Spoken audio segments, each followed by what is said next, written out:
Okay. We are recording this tonight, so I know that we have a small group, but because it's being recorded and streamed on YouTube, we need to use a microphone. And so we had a couple here. So just so you're aware, I want to introduce myself. I think I've went around. I'm Kurt Osler. I'm the mayor. We do have a couple of our city council members here. We have Tim Ball right here, who's a city council member. We have Scott Smith, that's a city council member, and Brittany Bills in the back, that's a city council. We have over here, now I don't see our police chief here yet. Oh, Brian, I'm sorry. I'm just trying to, so we have Brian Patton, who's our fire chief. We have Brian Gill-Williams, who is our police chief. We have Aaron Wells, who's our assistant administrator, city administrator. We have here Nathan Crane, who's our assistant, or he is the city administrator. We have Tyler Barr, who is our financial director, and we have Andy Spencer, who is our city engineer. So we've got some good help here tonight to kind of go through. Hopefully, if there's anyone watching online, we'll be able to help them as we go through the presentation. The presentation tonight, now you'll laugh because there's some that were here last night, went a little longer. Helena, we're going to try to keep this one a lot shorter. So we had Jeff and Helena that was here last night, so I appreciate it. We did a little preview with them and had some good questions to try to help us get prepared. But tonight, we would like to just ask that you'd kind of maybe write down some questions if you have your phone or things, and at the end, we'll answer any questions you have, but maybe during the presentation, those questions that come up, we've noticed during the presentation, sometimes they get answered. And so tonight, we're going to kind of go through what's called the City Budget 101. We'll try to help educate how the city budget comes together and the timing. We're also going to talk about the changes in the upcoming city budget and their overall impact to residents. So we'll be going through we're going to be requesting a public safety fee increase and also utility fee increases. We're going to talk about what did the city council, where we've looked at, why we've kind of gotten where we're at, and what cuts. So the question might come, hey, what cuts has the city done to get us prepared for tonight? What's kind of the hard things the city will be doing? We have some slides to kind of go about on that. There'll also be a slide about Mountain Ridge Park. If we're looking for a fee increase, why are we looking at doing a park? And we'll try to help explain that. And then once again, at the very end, we will go through and kind of help answer just general questions. The presentation, we believe, will be about 40 minutes, if everyone will stay on time. And then at the time, we will be able to go through and answer questions. So the budget goals was to minimize the impact on any of the residents. It's really hard to come in and say that we're raising taxes or we're raising fees, and you go, well, hold it, can't you guys go do some other things? So our goal has been, as the city council mayors, to look how can we do the least impact on our residents. The next thing is we want to maintain our level of service. We live in a beautiful community, and so our desire is to try to keep that service level at the current level if we can, and also maybe improve. The next thing is we don't want to take on any debt. If you're new here to the city's last time they took a bond out was in 2008. We have not tried to take on any new debt. We do have money in a, if you want to say savings account or in our general fund, we have some savings, about 4 months of spending. So for the city, we spend about $1 million a month, or it's about $12 million, and so we have about $4 million as our cash flow reserves, which represents about 4 months. And that ebb and flows. You don't have in a city. It's not like you just keep getting paychecks. You're going to have property tax come in January and December, and you got to kind of live with that. So we ebb and flow in our cash flow. The next thing is we do want to be physically responsible. Physically. I keep saying, whatever that word is what we're trying to be. So we want to be responsible, and we want to answer to our residents. So we are your elected representatives. This is what our forefathers fought for. It's for you guys to be able to come in and be represented by your elected officials, and we want to hear from you. The next thing is tonight we're going to go through enterprise funds. And one of the things what an enterprise fund is like your sewer, your water, your pressurized irrigation, stormwater. We want them each to be self-sufficient. So we do not want water compensating for pressurized irrigation. Like our culinary water, we want to be self-sustaining. So you'll see that some of the things we're looking at is for each fund in the city to be self-sustaining, that we're not trying to pull to try to out of one fund to fund the other. We want to be very transparent with each of our funds, that how they're sustaining on that. So with that, I'm going to turn the time over to Tyler to come up, and he'll kind of go through how the budget's put together. Great, thanks, Mayor. Can I steal the clicker from you? Thank you. All right, my name is Tyler Barr, Finance Director here for the City of Highland. Love working here in Highland. You are great people. Love this community, and appreciate your engagement in being here tonight. So a little bit about the budget. The normal Gregorian calendar starts in January, ends in December, right? Budget calendar is a little bit different. The fiscal year begins in July and ends on June 30th, okay? So we're about to wrap up fiscal year 22, ends on June 30th, and we're looking ahead, and much of what we're discussing tonight is looking ahead to fiscal year 23, which starts on July 1st.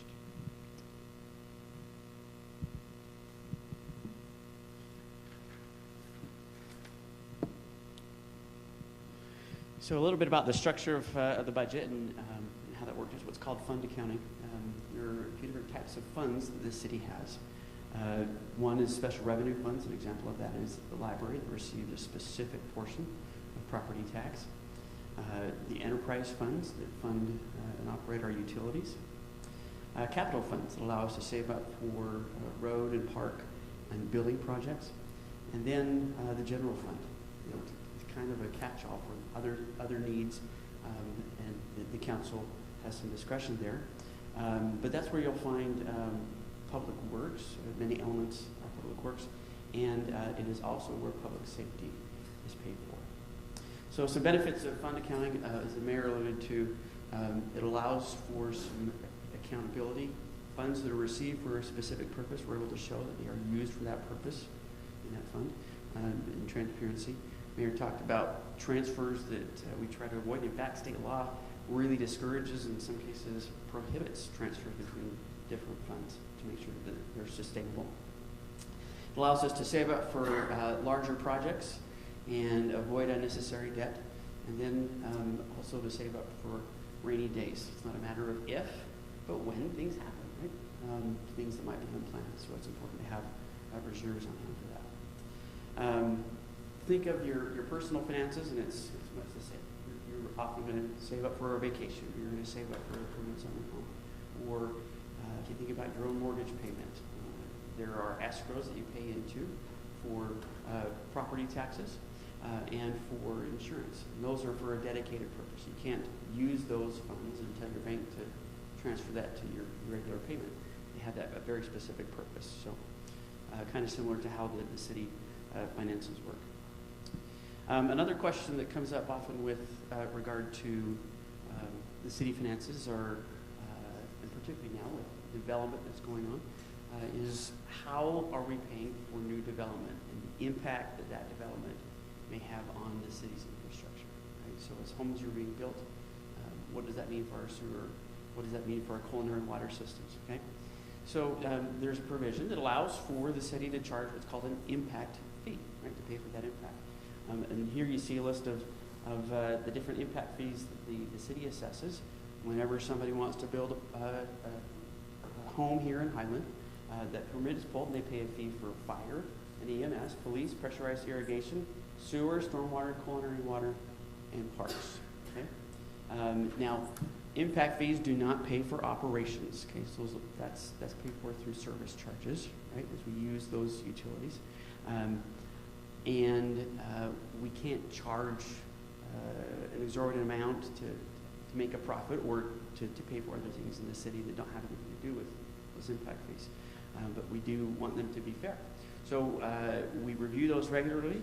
In fact, the impact fees were updated last year, and then as the city council recognized costs increasing, asked staff to look at those again, and the study was commissioned.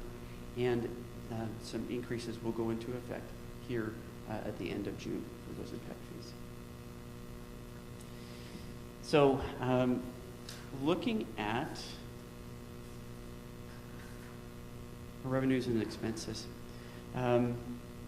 we make a distinction between one-time expenses and revenues and ongoing expenses and revenues. And don't worry, there won't be a test here, but I'll share with you a few examples of each of these. Here, one-time expenses might be a road that needs to be constructed, a park construction project, utility projects, utility repairs and equipment purchases. By contrast, some ongoing expenses that we're going to see year after year are public safety, utility operations, road maintenance and park maintenance, okay, garbage collection, and community events. Okay. Now let's pair that with the revenues. One-time revenues, we'll see impact fees like we just talked about. Once that permit is pulled, the impact fees are paid. We cannot charge another impact fee, right? That's a one-time fee. Building permits, grants, and particularly we refer to the American Rescue Plan. That's some funding that came from the federal government. There's been quite a bit of that the last couple of years, but that is one-time revenue. That's not going to be ongoing. Cemetery lot sales are also an example of one-time revenue. Main sources of ongoing revenue: property tax, sales tax, our public safety fee, utility fees, and garbage collection that's ongoing. Don't need to worry about the specific items here, but one thing to keep in mind: we do not want to pay for ongoing expenses here with one-time revenue. So that's something very carefully when staff is making a proposal to the city council for an expense. If it's an ongoing expense, we're going to make sure that there is an ongoing revenue to help pay for that. Okay.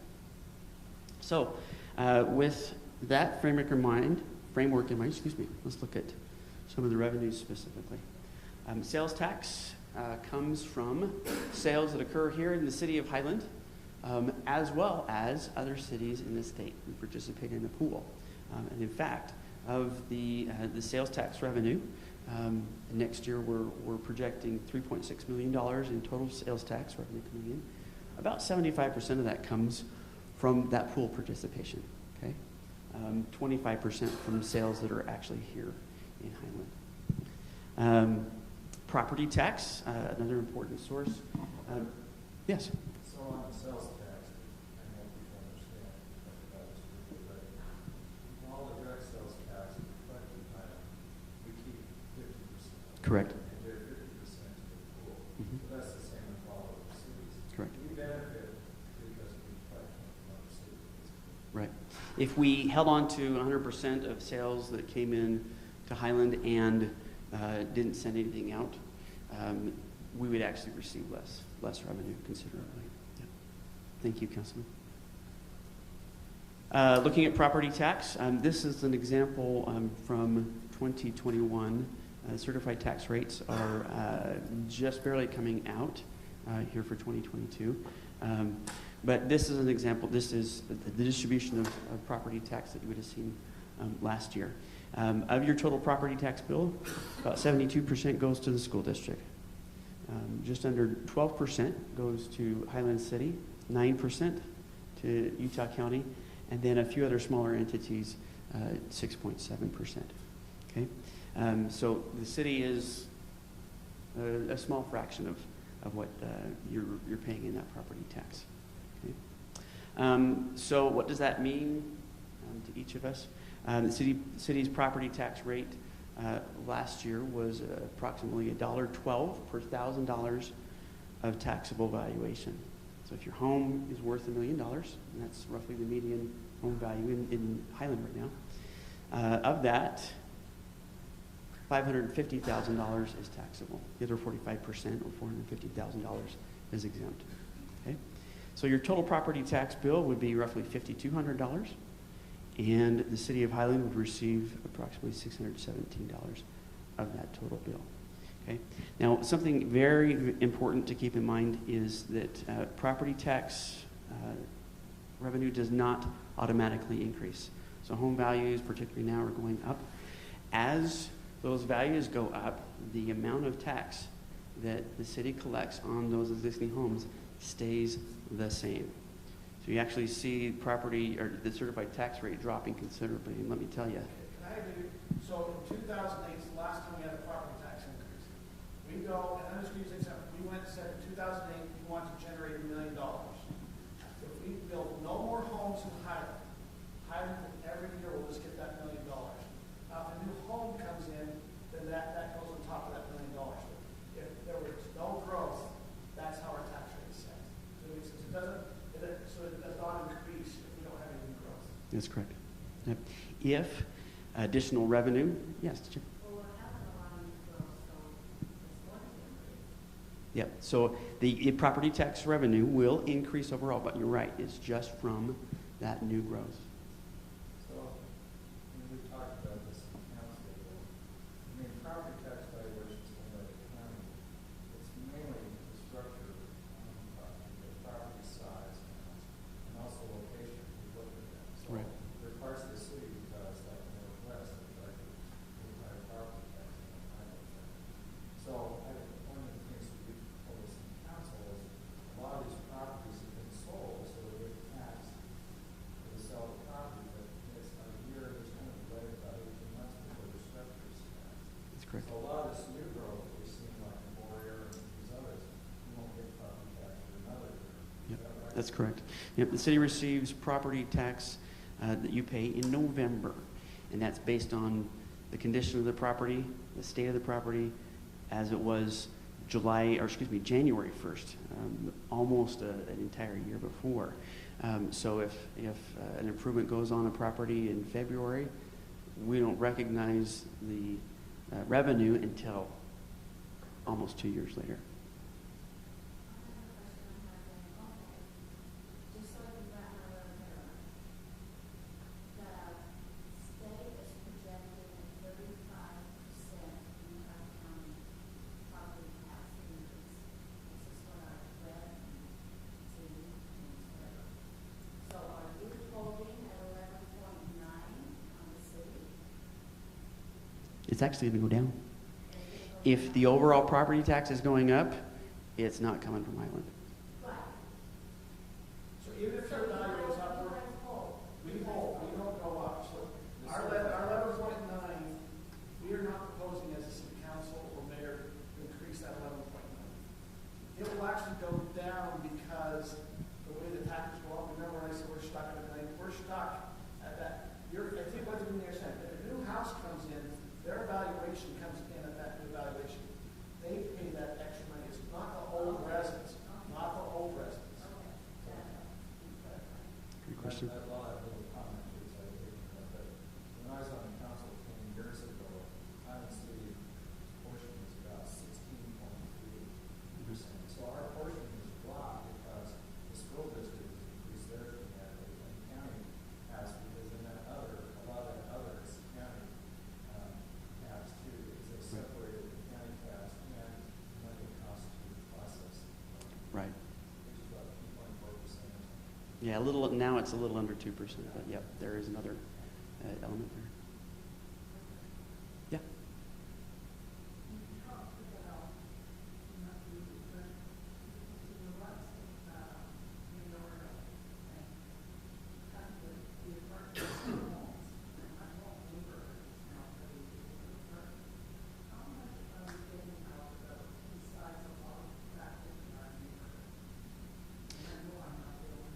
So that's up to the county to assess, right?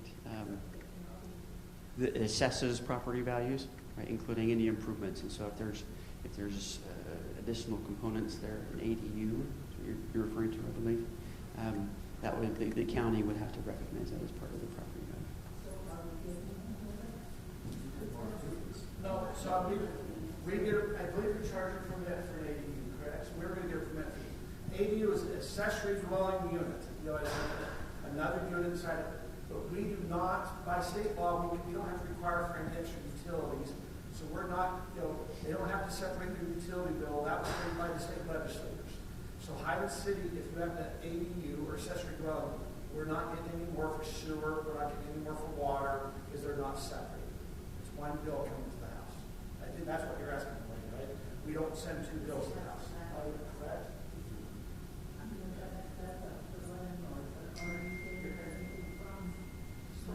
Yeah.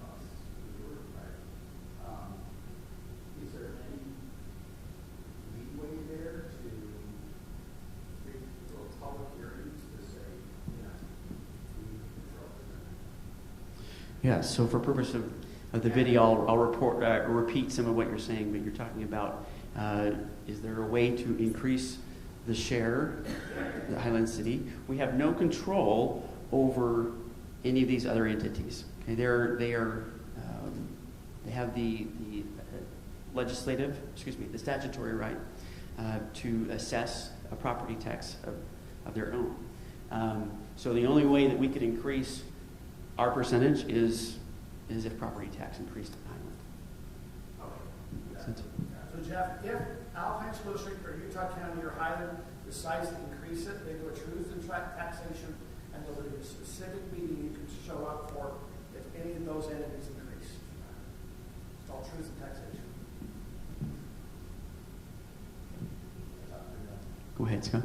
This is one thing I've been thinking about clarification. I don't know why you've never asked this question, but so as the valuations go up, our certified tax rate drops, so we keep it about the same. Does that, the school district and the county, they have their certified tax rates, we will also drop? Is that controlled by the state, or do they drop theirs? Depends if they are increasing their overall property tax collection. So it's not a... state certified tax rate, like we do, don't they? Yes, they do. And they can decide whether they're going to raise it or keep it the same. That's correct. Yep. So actually, you don't get a printout of that. No. The question is, do we get any money from an accessory dwelling unit? No, other than a permit fee. That's correct. Okay, so comparison to other cities. Again, this is 2021. Okay, our certified tax rate was roughly $1.12 per $1,000 of valuation, which is well below what the average was. Nearest peer was Alpine at $1.31 roughly. And we've understood from other cities that a number are looking at property tax increases. Exactly how much remains to be determined, but it's a question that's on a lot of communities' minds, making sure that they have funds to sustain. Notice we're going to be low here on the certified rate for property tax. Transparency, when we go in to look at our utility fees, we will be higher. It was brought up last night. Most of these cities, we have a road fee and we have a public safety fee. Most of these other cities do not charge that. And so it makes our property, our property tax assessment look low. You'll notice our fees will look a little high. And just being transparent with that. Good. Thank you. Yes? I just want to make sure I understand. So are you saying then that we pay less in property taxes but more in utilities than other cities? Yeah. You'll see, we have a graph on there. You'll see the graph. Yep. And the way each city structures its budget is a little bit different, right? So we have a public safety fee in Highland, and that's part of that equation. So residents a number of years ago supported that public safety fee as opposed to a property tax increase. So that's why that hits into the utility rates. Great question. If you haven't heard enough of it, you probably will tonight. Inflation is going on. There's accelerated inflation, of course, right now, but that's also compounded by the fact that there is generally 2 to 3% on average inflation every single year. Okay, during that time, we've generally held property tax revenue steady. Okay, the last time that the city increased property tax revenue was 2008 on existing properties. And that the increase in property tax revenues only come through new growth or through the fees that have been assessed, like the road fee or the public safety fee that have compensated for some of the cost increases in those areas. So one little caveat, though, we don't talk about, we lowered property taxes in 2010. Mm-hmm. That's where the rate sits from the 2010. Yep. Lower. Yep. Thank you. Okay, so looking at overall balance with inflationary elements, these are sources of revenue in the general fund that are ongoing and don't necessarily have one dedicated expense that they go towards. Okay? There are other revenues in the general fund that have specific restrictions or specific purposes, like garbage fees that come in and then go directly to pay for that service. or they're one-time, they're grants through that American Rescue Plan, okay? So this is a comparison that we make with other cities, and it's fairly consistent in how each city reports that in their budgets for each of these sources of revenue. So if you look at Highland in fiscal year 23, if there's not a public safety fee increase, we're projecting roughly $7.5 million in revenue from these lines.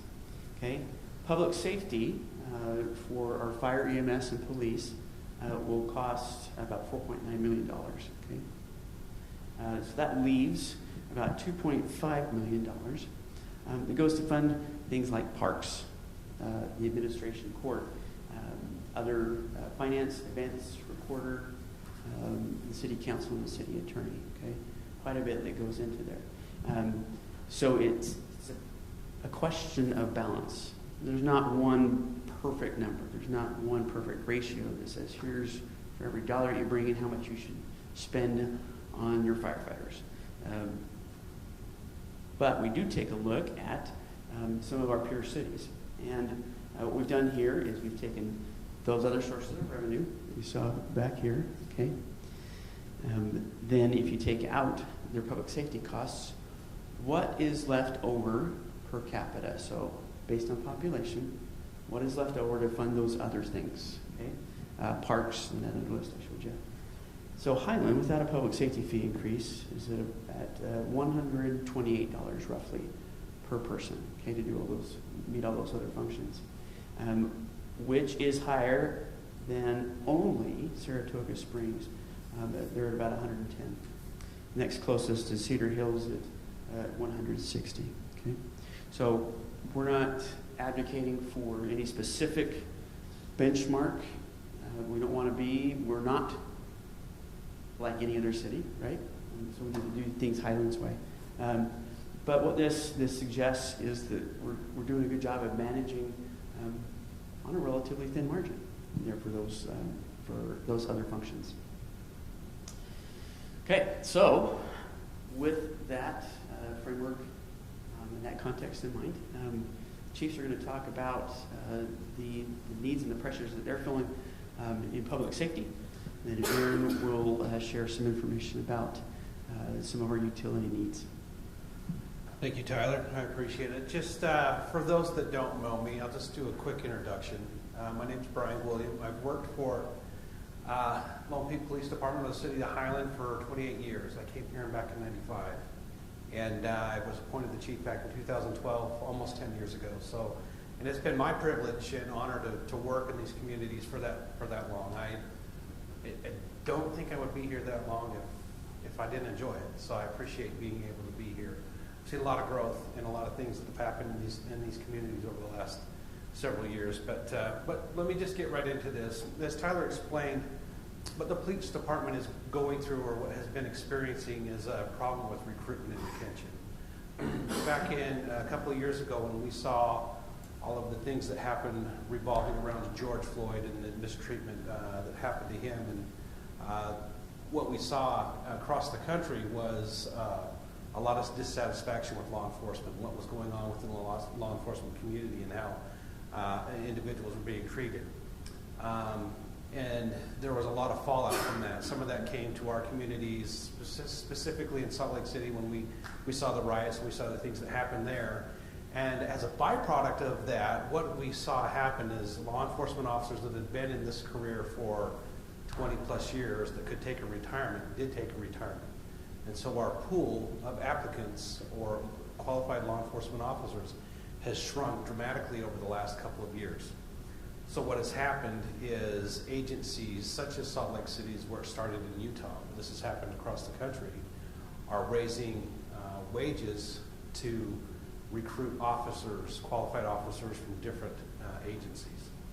And so we've seen that happen here in Highland. We've had officers in the last several months, going back to November, we've had 7 officers that have left our employ for various reasons. Most of them are going to work for other agencies and that are actually offering and paying more. We had 2 officers that left about 4 months ago for almost double what we were paying them here. And so it's really hard to compete and keep qualified and good officers if they're going to leave for almost double the pay. So this budget request that we're asking for is actually a request to increase wages, to be able to retain the good officers that we have and to recruit new officers that will work well in our community. So this is just basically what I just talked about. We've had 7 that have left. We've filled 2 of those within the last 3 months. I did some interviews yesterday and today. I have a couple more applicants that we're going to move on to the next phase that hopefully we'll be able to get this number down to 3 within the next month or so. But that still leaves us 3 officers short to what our staffing level, full-time staffing level of 22 full-time officers is what we're allotted. That leaves us still right now we're 5 short. We'll be 3 short if we can get a couple more hired within the next month or so. But this is the reasons that I discussed why we're having officers leave. And what our proposal in this budget is solely a request to increase the starting wage $4 an hour for our starting officers. So if you do that, as you can imagine, you've got to if you increase the starting wage $4 an hour, you have to move everybody within that system. Otherwise, I've got an officer that's been here for 5 years that's making less than a not brand new officer, and that just doesn't make for good morale, and it's difficult to retain those officers. So what we did, I put this graph together back in January and February when we first started this budget. You'll see Lone Peak is here in the purple. $21.90 an hour is the starting wage for an officer of Lone Peak. The proposal is to move them to $25.91, which is a $4 an hour increase in wages. And you're going to ask why the different colors. The different colors here are the orange are actually agencies, and these are the agencies in Utah County. These are the ones we compete with the most. We do have law officers that have left for Wasatch County and Summit County and Salt Lake County, different agencies in that area. But the agencies in Utah County are what's represented here with the exception of Heber because we've lost officers up there, so I just kind of put them in the chart. This proposal, with us being in purple, those in orange are doing the exact same thing that we're doing. They're talking about or have recently made increases in wages to be able to be competitive and stay competitive with the market. And so after all is said and done, you're going to see we're kind of at the 80th percentile here. After July 1st, we're going to be somewhere here in the middle. Most of these agencies that are in orange, I would say Salem, Utah County Sheriff's Office, Linden and Springville, they're all talking about and doing the exact same thing. They're raising their starting wages and to be able to recruit and retain officers. So that is the overall total ask for the police department. Now you're going to ask, the question was asked last night, what's the total cost for personnel to be able to do that? And Tyler, what did we say that was? It's a little over $3 million. It's our total budget for personnel. That includes the wages that you see here. That includes the benefits and the retirement that all come along in this package that other agencies that are offering, that we offer, that keep us competitive. Our last step our last ask is to raise the starting wage for our officers and to also move the officers that are with us right now, move them up to where they're competitive with officers with the same experience. Yes, you have a question? Lone Peak also covers Alpine, is that correct? That's correct. Is Alpine increasing their utility bill as well? Yes, they are. So we just left Alpine City Council right before we came here, and they're talking about a tax increase to be able to cover their portion of this request. So, yes. So, you have to not only pay for increased wages, but there's the increased benefits. Sure. Yeah. So, it's kind of a package. It is. You have insurance costs and all this other things. So a lot of times people think, oh, it's just the way it is. Yeah, and that's why it's such a large increase. The police department's ask increase is about $630,000. Am I right? It's just over 6,000. I thought 601. Oh, that's right. We did drop it. My number did change. The mayor's right. We did drop it a few $1,000s. We made some adjustments. I will say that as the chief of police, I would be remiss if I didn't recognize your mayor and council for giving a lot of pushback against Chief Patton and I when we came with the initial requests. and they held our feet to the fire, and we sharpened our pencils. But the total request, I think, is just over $600,000 for the police department, and that not only includes the wages, but that also includes a retirement, which is a percentage of the officer's wage. It includes benefits and things of that nature that keep us competitive with the other agencies that we I just want serve. to, when we talk about joking, we went through pretty good little battles, a couple of meetings. I think we had Brittany there.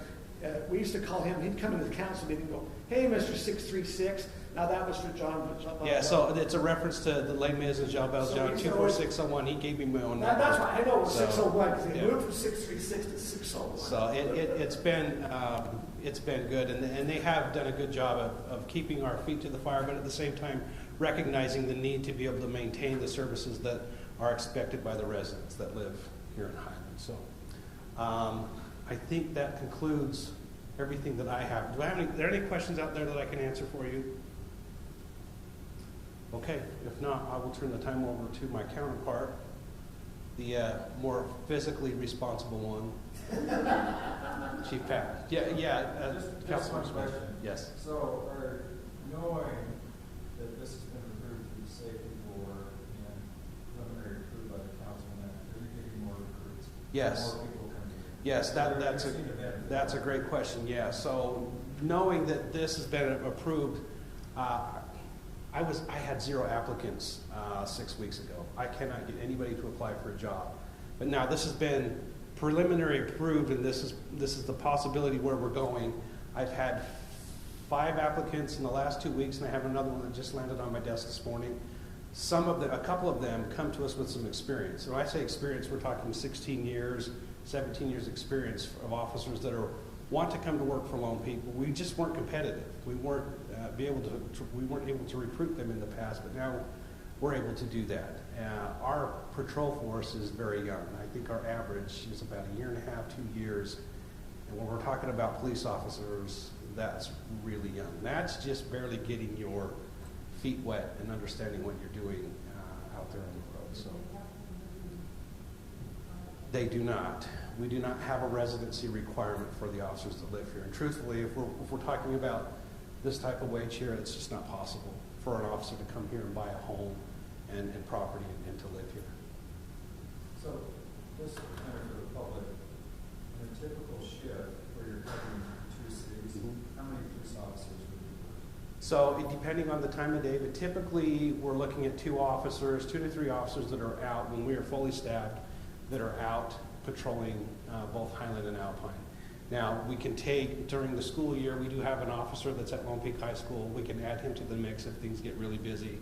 We do have an officer that we split between Mountain Ridge Junior High and Timberline Middle School and the Gray Schools. That's where they spend their time, and if it gets really busy, we can pull them out. We do have administrative staff, I'll include myself in that are here during those business hours, if you will, that we do come out of the office when things get really hectic and out of control. But during the evening, let's say from midnight till 6 in the morning, you'll have probably 2 to 3 officers, mostly 2 after 2 in the morning, that cover 30,000 plus residents. So, yes. So we live. It is very low. We live in the last 7 years. We're 6 of the last 7 years. We are the safest city in Utah.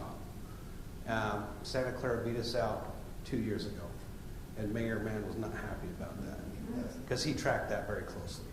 But we're privileged to live and work in an area where it is relatively safe, and that is the draw, truthfully, for some of these officers that have spent their younger years being busy and chasing the drugs and all of the crime and things like that, and they want to come to an agency where there's not that type of activity, and they can go out and focus on traffic enforcement or focus on DUI enforcement and things of that like that. Yes. From your 2 policemen that are out and around all the time, are they patrolling traffic? Are they keeping traffic speeds? No. On the highway? Oh, we're not. We're not because. So who's supposed to patrol the highways? Who's supposed to So, patrol traffic speed well, down on the we are. But right now, with 2 officers out, last year we ran about 30,000 calls. So, no, take that, 30 calls a day, add that up, we did this math. That's all folks. Right, but a good 97% of that lands with, Minus 3. Brittany had all the notes last night about that. Brittany did, and you're Yes, Brittany. and I don't have them all in Okay. the But we do focus on traffic when we can focus on traffic. But when the officers are on different types of calls, whether it be a domestic violence call or a burglary call or, even unlocking a car, that takes them off of the street and focusing on traffic. So is that going to improve with more people, more workers? When we get back up to full staff, that you will see an improvement there. And if we talk to anybody, there's speeds on every road. In every neighborhood, and individuals are complaining about speeds and And traffic. what is 30.1 calls per day on average? I'm not a mathematician. I went to school in Pleasant Grove, so I'm not the best at math. Yes, another question back here. Is it tickets or just more? Both. Because there could be some pretty good revenue if you control the. So you would think, but the state takes a good portion of, they take a good percentage of each traffic citation. Now, I'm saying there's not revenue that's generated there, but it's not as much as you would think. So we can get into the reasons why and why not. The revenue doesn't really come back into the police department or into the cities. Because it used to be that cities would supplement a lot of their budget with that revenue, but the state takes a good percentage of that and puts it back into whatever the state does with their traffic. All right. Okay, I'll turn the time over to Chief Pat. I'm Chief Brian Patton. Small introduction. I started my career in Pleasant Grove in 2001. I went to West Valley for a short period of time, 4 years. Spent the majority of my career in Pleasant Grove. In 2005, I came to Lone Peak part-time and have been here ever since part-time. In 2019, I came from Pleasant Grove full-time, and 1 year ago and 1 day, I became the chief. So this is my first budget experience, and it's been fun. It's been an educational experience.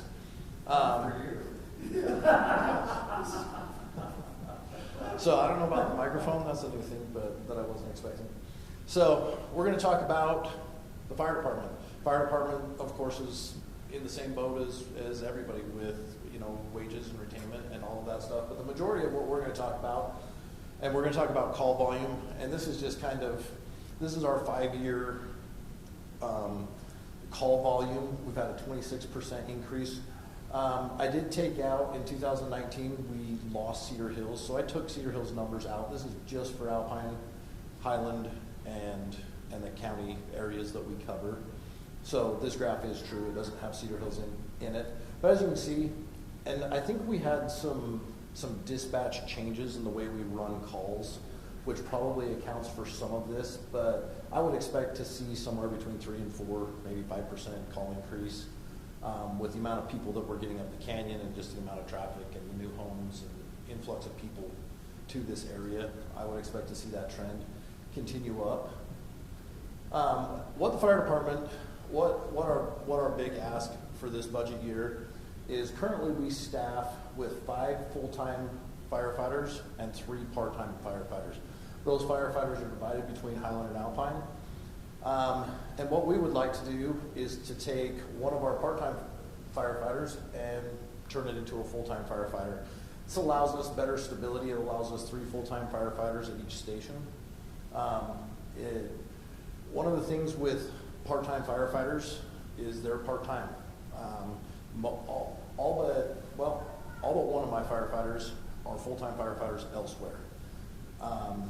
So when they're off work, when they draw, we run a 24/7 schedule. When those firefighters draw a holiday off, they're not going to come work their part-time job on a holiday. The other thing that we see, especially during wildland season, is When their departments deploy, they're either deploying or they're being recalled into their respective departments, and they won't come to work. It's a part-time job, and with full-time firefighters, they're full-time. We can make them come to work. That's their job. And so, in order to get better staffing stability to have the level of service that we want to maintain,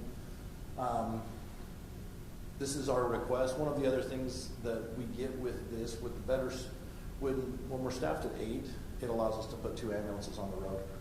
We, in 2021, 16% of our calls were stacked, or we had multiple calls at the same time. When we don't have 2 ambulances on the road and can't run 2 calls at the same time, we have to call for help. We are calling American Fork or Lehigh, and when those ambulances come in, the revenue that those ambulances generate goes out.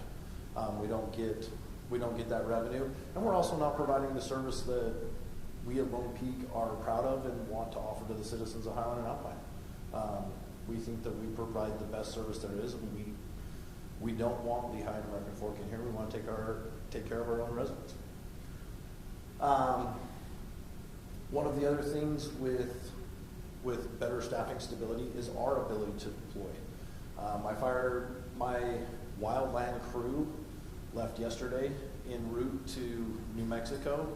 They landed this afternoon in Flagstaff, Arizona, so they're no longer going to New Mexico. They got rerouted en route. Apparently Flagstaff had something kick up today with a lot of wind, and so they're in Arizona. One of the things that, with that, we have seasonal crews that allow us to do that as well, but we have to have the backstaffing. We can't cover Arizona and not cover home. So with better staffing stability, that allows us to get crews out. The other thing that the wildland program allows is we are bringing money in and have been able to purchase the last ambulance we got, as well as plans to purchase wildland apparatus. Currently we have 6 pieces of wildland apparatus that over the years are going to need replaced. We still run 2 2001 Ford brush trucks, and those trucks are going to need to be replaced. And we have the ability to make that kind of money and replace those. It's going to take us a while, but that saves the cities having to buy those pieces of apparatus. Really, I think that's basically it. So we cover American Fork Canyon. How are the negotiations going with the county is paid on? So currently, the negotiations are going, we already have a structure fire contract that they're going to add an ambulance, a billable ambulance rate in the structure contract. We haven't seen the new structure contract, so we don't know exactly what those numbers are going to be on the ambulance billing rate. But typically what the county has done in the past is go off the DNR rate, so we'd be looking at 100. The last contract I think was 130 per hour. I think they're going to bump those rates to 160, 150. So, which would allow us to bill for the time that we were up there. Not when we go up the canyon and we're there on an extended period of time and we end up flying a patient out via helicopter, we don't get the transport revenue, and there's really no way. We haven't had a way of billing for that call. So how successful are you in collecting your ambulance fees? I mean, what I charge as a physician, what I get paid is 2 very different things. Absolutely. Is it really discounted? There are a lot of people that never pay. I mean, there are a lot of these ambulance runs go free, basically. How does it work? We do better than probably anybody. I think there's a couple places in the state that might have a better collection rate than we have. As you know, Medicaid, Medicare, they have fixed rates. Doesn't matter what we do on a call, we get reimbursed the Medicaid and Medicare rate. In this area with local people, a lot of most of the residents are insured, and we have probably the highest self-pay of anywhere in the state, according to our billing company. I would say at the end of the day, we're somewhere in the 60 or 70%. So just one other little question I think might be interesting to the public. So, if I'm a patient in American Fork Hospital, but I live in Highland, and I need to be transferred to Utah Valley or to Salt Lake, do I have the choice to pick Lone Peak Safety, or do I have to go with American Fork?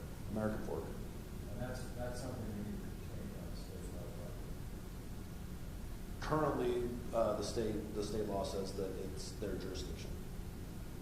So, which, I mean, and it goes the other way. If somebody, in Highland calls 911, they can't request Pleasant Grove's ambulance to come get them because it also wouldn't be in their jurisdiction.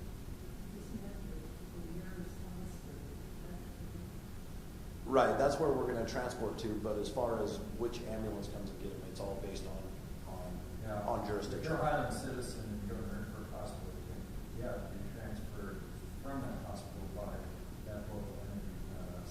They have what's called a licensure. So in Highland, we have the license, and no one can come operate off that license. American Fork Hospital's license is American Fork Fire. Does that make sense? You have to use that license. How does it work though with private ambulance companies? Are they So, taking our profit? So where they use later?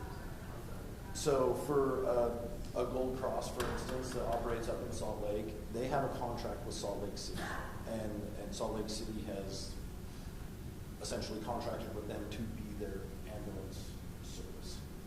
So, and to Scott's point, every year, the private ambulances, and depending on the hospitals and how the way people feel about it, typically there is legislation that would allow for hospitals and care facilities or what have you to choose their own interfacility transports.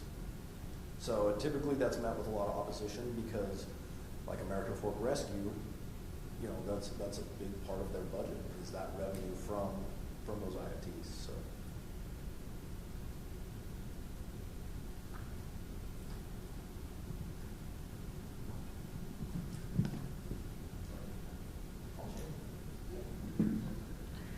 Thank you, Chiefs. So now that the Chiefs have explained to you their budgets and the changes that they're making to them, I'm going to go ahead and talk about what that actually means to you as a resident. How is that going to translate into our budget, and what the fee increases are that are currently before council for their decision. So what the Chiefs just described to us ultimately means a $665,000 increase for Highland City. As you mentioned, so our public safety is a district shared between Highland and Alpine, so this is just our Highland City's portion, is $665,000. As you know, we have a public safety fee, and the current monthly rate is $11.50. The council has discussed an increase in the fee up to $17 per month, $5.50 increase. That $550 increase would generate an additional $310,000 a year for us. As you can notice, right, that isn't covering the whole increase. And so the remaining $355,000 is being made up in the city's budget through increases through property and sales tax.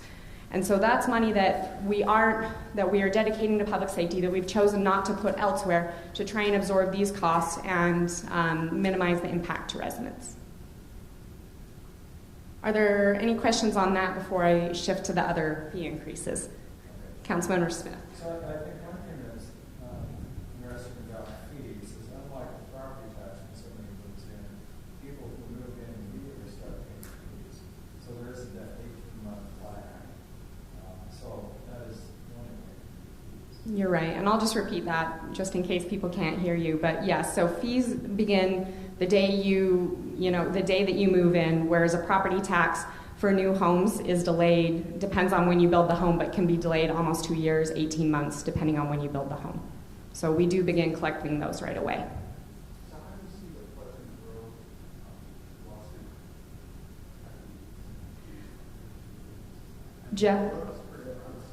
Jeff, if it's okay with you, we actually have some information about the lawsuit that I want to share later about the Pleasant Grove lawsuit. Thank you. Let's talk about garbage rates. So, garbage is a department that's within our general fund, but we treat that department much like an enterprise fund in that we want to collect enough revenues to pay for the expenses of garbage.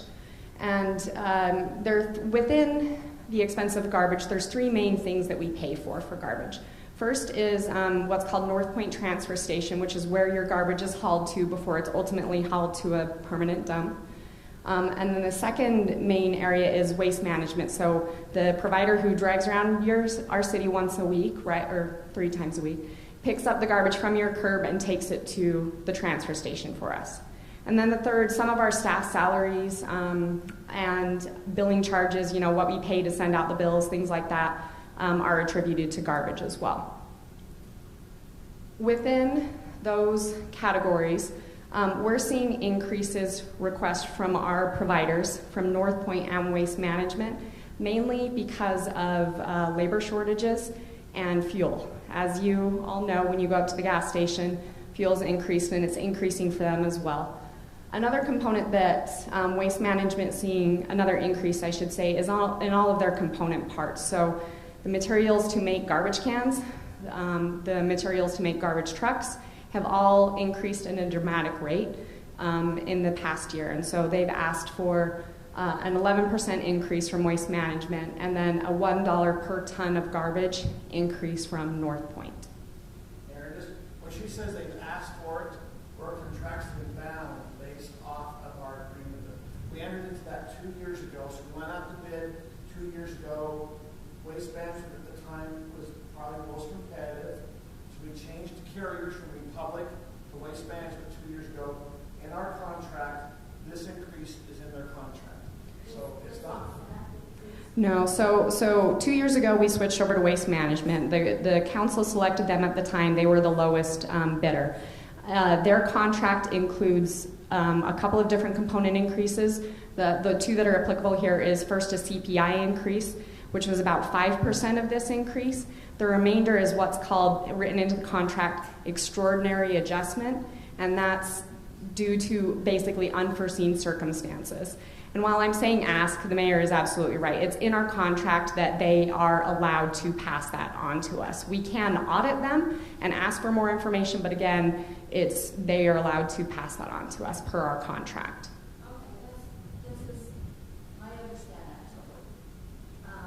So are you going to contract with them for 3 more years? Correct. We entered into a 5-year contract with them. Are you going to automatically send out the bid? That'll be the council's decision at that time. Our contract does allow for a renewal period as well, which is what we had done previously with Republic. We had extended, I think, 2 times with Republic. So it'll be up to the council at that time whether they want to go out to bid or negotiate with Waste Management for a renewal. I will say too, what Waste Management is asking isn't different from what other providers were asking. So when we got our bids back in 2020, Republic also asked for an inflationary component. I never saw a final contract with them because that's not who the council selected, but from what I'm hearing from other cities, this is not, while it's painful, it's not different than what other companies are asking. So from the meeting last week, you're talking $4 a month? It depends on how many cans you have. So this 180, you know what, pause your question for 2 minutes and I'll get there. But yes, Jeff. Is there any way that you can partner with other cities that would provide more revenue against these places to say we're a bigger contract now? We actually look, so Alpine has Cedar Hills has Waste Management. One of the reasons we went with Waste Management is they were doing Pleasant Grove, Cedar Hills. And Lehigh. So their service, if they missed a can, they were here in the area can. We were having complaints from our past. One of the reasons we went to bid is because of poor service. And so Waste Management was close by, and I believe that's why they probably gave more competitive bid, but I believe Alpine's still with Ace. That's my recollection, is that's the case there. So yes, Republic was kind of one, there weren't a lot of other cities around us using Republic, and that and a few other things seemed to cause some issues there. That's an interesting thought, Jeff, and I haven't, my initial thought, and it would be very difficult because of the the billing aspect of it, right, with the number of cans and who gets what cans and things like that, but it's absolutely something we can look into. But I do believe, I mean, Waste Management is a bigger provider, and so we get some benefits from that naturally for what you're describing. So we did some analysis. How does that $183,000, how do all of the costs attributed to garbage relate to per can? So we looked at every single can, what do those can cost? And you'll see them here on the left-hand side. In the middle here is what we're currently charging. So as you can see, we're currently charging less than what those cans are going to cost. So every single garbage can in Highland, if we don't raise the rates, is costing the city $1.14 every month. Ultimately, that impacts our budget. So council hasn't raised the rates since we first went with Waste Management due to increases that we saw last year. We are looking that we're going to be about $7,000 in deficit this year, expenses over revenue in garbage. But if we don't raise rates, it'll jump up to $130,000, which will be a certainly much bigger impact to our city budget. As council and staff have discussed this, we've proposed moving to a system, adjusting the rates so that we exactly equal revenue for what we're thinking the expenses are going to be, so that it'll be a break-even scenario in garbage. So these numbers are switched now. So current rates, the proposed rates, again, you'll see these are exactly what the cans cost the city. Which would mean an increase depending on what you have at your home. So if you had 2 garbage cans and 1 recycling can, it would mean $2.78 per month. If you have less than that, it just depends on what cans you have at your home, what that translates to as an increase for you. Can I answer any other questions on garbage before I move to other utilities? So now we're going to talk about the other utilities, so pressurized irrigation, water, sewer, and storm drain. So as was mentioned by the mayor and Tyler earlier, our utility funds, they're actually 100% cash funded. We did have a PI bond that was recently paid off. So there's no debt currently in our utility funds, which is a very positive thing in many ways, but it also creates some challenges in that being cash funded means we have to raise a lot of cash before we can do projects. So it's beneficial in that we're not paying interest, but then it also comes with some challenges as well. In addition, each utility is self-sufficient. Water only pays for water. It doesn't pay for PI. PI doesn't pay for sewer and so forth. So they each run as their own separate business, essentially. To be fiscally responsible, the city, we look out years into the future and look at what projects do we think we're going to have to do to properly maintain our systems, to keep them functioning at the level of service that they're currently functioning. When we did our most recent update, as we saw costs continuing to rise, we decided we needed to do an update because we kept getting bids back that were well above what we were budgeting for. When we looked at those projects, these are the increases in the respective funds that we saw over the next 5 years. So the projects we had planned over the next 5 years in water are now going to cost us, we estimate, $1.5 million more. 2.6 in sewer, a little over $1 million in storm drain, and 1.7 in pressurized irrigation. So what are those projects that we're doing? Let me give you some examples of ones that are coming up sooner. So the city recently had to drill another culinary water well to get our well to a lower depth where there was more groundwater, because as cities around us have built up, the groundwater level has dropped. So we've dug that much lower depth well, but right now we can't put it into the system until we finish the well house and the pumps relative to that, so we can put the water into our system. In pressurized irrigation, there's kind of 2 components. The first is based on use. So there's a pressurized irrigation pond, I'm pointing the wrong direction, at the mouth of the canyon, and that needs to be expanded. In addition, we need to add some pumps to our system, and that's ultimately to keep up with the demand that we're seeing in our pressurized irrigation and to provide enough pressure for everyone to water. And that's really driven by consumption there. The next project we're working on PI is PI meters. So you may have heard that the state in this last legislative session mandated that we put on meters on the PI system by I think it's 2028. They gave us a deadline. And so we have some federal grant money already. We're hoping to get some state grant money to help that, but it won't pay for everything. And so that's another project that we are looking to fund. And this is for existing homes. So new homes are all paying for those PI meters when they draw building permits, but it's for the existing homes that we have to add. And then in storm drain, so that's making sure the water, when it comes off of your properties, whether through rain or sprinklers or other things, that it drains and doesn't flood somewhere else.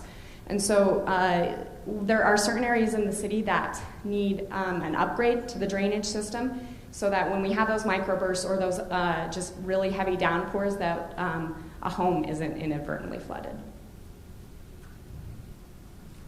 Let me show you what the increases will look like for a specific utility. So on the left, you'll see this is what our storm drain fund looks like right now. So we do, utilities are slightly different in that the recommendation is to have about 360 days of cash on hand in those funds. And that's largely because projects in utilities cost a lot of money. And when something breaks in the sewer, we really want to be able to repair it and repair it quickly. And so we have a large amount, there's a large amount of cash on hand for those. And as you can see on here, storm drain is one of those, whereas we talked about earlier, because it's cash funded, we have been saving up to do a lot of projects. So right now we have 870-ish days of cash on hand in the storm drain. And we're going to be depleting that as we work on those drainage projects. Now, over here is where we want to be as a standard, this about 360 days of cash. If you notice, in about 2 to 3 years, we are projected to run in the deficit, meaning we will run out of money in the storm drain if we do not adjust rates and we keep doing projects as planned in our system. On your right, you'll see what the projection if council chooses to raise those rates. And so while we still drop because we are spending more money than we're bringing in as we've saved for those projects, we level out at a level that is appropriate for a utility account and keeps us financially sustainable and in a good position. So it's hard to read the years underneath. How far does that go out? 2026, so 2025 is when we would go negative in projection. What does this mean for you? So these are looking at your base rates. So water, sewer, and PI. Well, water and sewer, I should say, have a consumption component to it, how much water you use, and PI is also based on your lot size. But these are the base rates for each of those funds. So on the left, you'll see the current rate, proposed rate in the middle, and the difference. So ultimately, what we're looking at for just the base rate is almost a $16 per month increase in what you're currently paying. When we look at, what Mayor discussed earlier, when we look at how do we look with other cities, what do our utility bills look like? So these two right here are the Highland city utility bills. And this red line across here is the average. So, and these bars include not just standard utilities, but your entire utility bill, which includes road fee and public safety fee in Highland. And so where we are currently, we're actually below average at about $150 per month. And this does include some consumption numbers in there. I made some assumptions there. But, and then with the increase to keep our funds solvent and financially sustainable, it would jump up to about $180 per month, which does put us above average when you look at nearby cities. So we would still be lower than American Fork and Cedar Hills, but largely due to the fact that our community's chosen to fund a portion of public safety and road reconstruction through fees. That does put us higher in the utility fee category. So, do we know for sure that some of these other cities are reaching? That's a good question. I don't know. So I got this data from their website from what they are currently charging. Many of these cities could be doing the same thing that we're doing right now and looking at increases. I know in the city I live in, they just increased rates because they're seeing the same inflationary pressures we are with those utility funds. So we may, even with We might, yeah. Honestly, I just didn't have enough of those numbers at this point. Jeff? What is it that Alpine and Lehigh are doing that is it just their tax base that the area will stay so low? Once upon a time I worked for Lehigh, and their tax base is enormous because of all the sales tax, right? And you think Silicon Slopes and everything else. They have a lot of, and they have like a parks tax on top of that and everything else, and a power department as well that they do some transfers from. In terms of Alpine, they do have a higher property tax rate than us. I can speak to that, but beyond that, I'm not sure. So I've looked at the budget of Lehigh and Mayor has too, and this is just ballpark figures. But population-wise, they're about 4.5 times our size. Okay, their budget overall is like $300 million because of all their tax revenue. Our budget overall, the general fund and the capital fund is more closer to 30 million. So we run our city on 1/10 of what they do, and yet they're only 4.5 times the revenue. So they have a lot of revenue from the businesses and the buildings and all the tremendous growth. So it's kind of hard to compare. It is, and certainly they have a lot of expenses with that. I do know that Lehigh also has bonding programs, and so that changes rates as well and things. But yes, as Tyler mentioned, it's really hard to compare cities to cities because we each do things a little differently, but just to kind of give you an idea. Are there any specific utility questions before I move on? So let's talk about what the bottom line is for all of the things that I just discussed. So this chart includes public safety, garbage, as if you had 2 cans and 1 recycle, and then all of the base rate increases that we just discussed. So the difference that we expect to see on your utility bill is $24.27 per month. Again, there will be an additional slight increase due to usage as well, but for your base rate, a little over $24 per month. Yes? I don't even have a sewer. Okay. And I do not have a storm drain, Okay. but I get charged for it. My bill is closer to $149 a month without that. And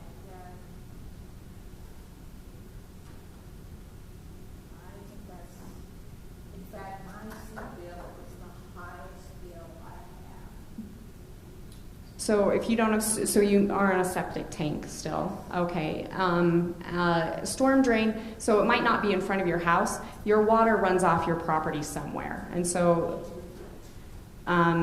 which ultimately we pay for part of that. I would, Andy might be better to speak to that part of it. I'd love to look at your bill with you and see if there's anything in error that we're charging. You know what, there's another question too. Here about 25 years ago, when they put in the pressurized irrigation, we gave Highland City 7 shares of water. And at that time, Terry German was in the council then, and she told us within 25 years, that bond would be paid for, and we no longer would have to pay pressurized irrigation. What happened? Unfortunately, we hear a lot of stories where somebody told me something sometime, and I apologize. I'm not trying to disagree with what you said. We always have costs for pressurized irrigation. She's absolutely, he or she, I'm sorry, I don't know. Female. She was absolutely right in that, as I mentioned earlier, we have paid off the PI bond, so that's no longer part of what your rates are going to, but we still have to maintain our pressurized irrigation system, and so there's always going to be costs associated with that. There was always a hope, actually, that when the PI bond was paid off, that we'd be able to lower rates. Unfortunately, right about that same time, the state said, now you have to put on meters, which meant, no, unfortunately, we can't lower that rate. And so while the costs have shifted from paying for a PI bond to something else ultimately.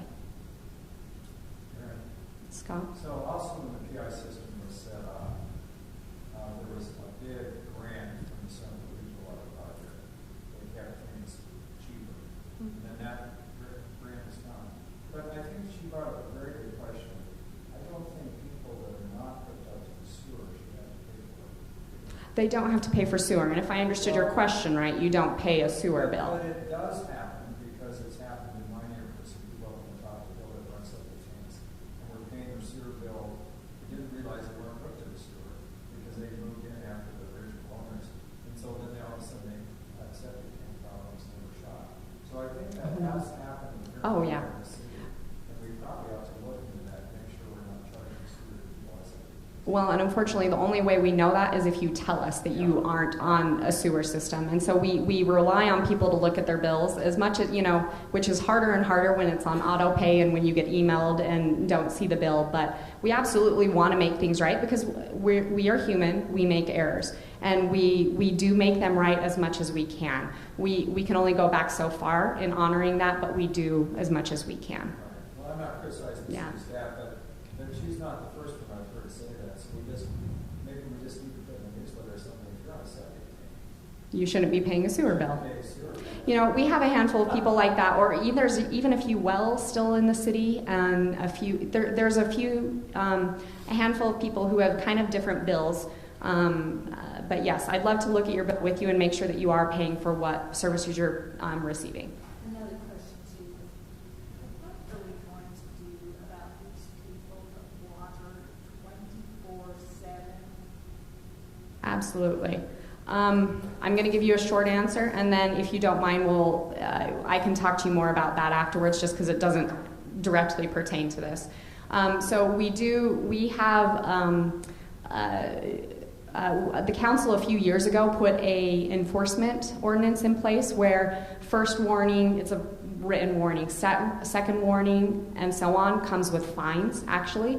And so our public works staff, as well as our code compliance officer, have those like those door hangers in their vehicles with them. And so when they see that, when they see somebody watering inappropriately, they put them on their door. Also, if we receive a complaint from a neighbor or concern from a neighbor, then we go and have a conversation with that homeowner as well. I would love to talk to you about more about that afterwards, if that's okay. Yes. So and you maybe want to talk to me after too, does the city have to provide the same things for someone? Yes and no. So we are, and Annie can speak to this more if we need to, we have cut back in the same way that we've asked residents to cut back, but you will see us watering during the day and you will see us watering on Sunday. And the reason for that is parks are so massive that we can't, for two reasons. We can't get through watering an entire park in the hours that we're asking you to water. And secondly, our systems are very large to be able to water that large of a facility. If we water during the nighttime hours when you're trying to water, we'll pull all the pressure and you won't get any. And so we know that it's inefficient to water during the day. We do it to try and help you be able to water better at night. But we absolutely are decreasing the amount that we've watered in the past to be responsive to the drought. So maybe Andy can answer this, but don't we have to have some water running? In Alpine, at one point, try to shut everything off and then keep the system going. Maybe that's just a rumor, but don't you have to have water running most of the time? You just can't shut it all down. Yeah, I think what you're alluding to is we receive a lot of our water from American Fork Canyon and from other flowing water sources, rivers, etc. And that's why we have our storage reservoirs. So, in theory, we draw down overnight and we fill up during the day. But part of balancing that river and that water that comes in is we can't ever really turn off the river. And so there is a certain amount that is beneficial to us to use during the day, because otherwise it kind of overflows the reservoir and spills on down the river, if you will. So it's a lot more efficient for us in a use-wise to balance our use so that we're balancing what we're bringing in with what we're putting on the various lawns, etc. Any more utility rate questions? I was just curious, so it says it's not research, I understand property size rate. So what property size is this based on? So when we looked at this chart, let me pull up my data just so I'm speaking correctly here. When I looked at this chart, I assumed that people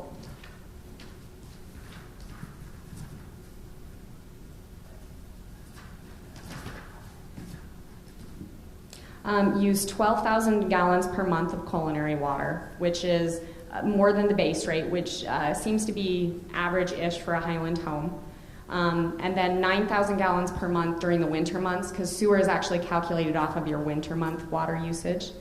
And then a lot size of 20,000 square feet. So smaller than some Highland lots. Everyone assumes that we all have 1 acre lots, but actually Highland's average is closer to 20,000. A half an acre. Oh, okay. So if we're smaller than that, Then you're built. So